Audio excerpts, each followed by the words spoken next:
Sí, al galpón. Sí, voy a levantar el correo, levantar el día Eva y se lo levanté. O sea, son los total control.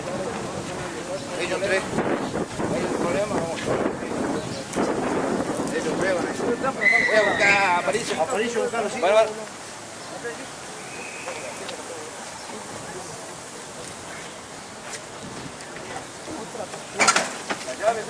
La llave tiene, comisario, puede sacar la campera que está en el baúl, dice.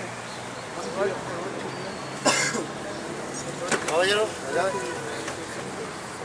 Campera. Da la vuelta, fíjate oblea vencida y que no tengan oblea en el estacionamiento frente al correo, levantalo y vamos al balcón.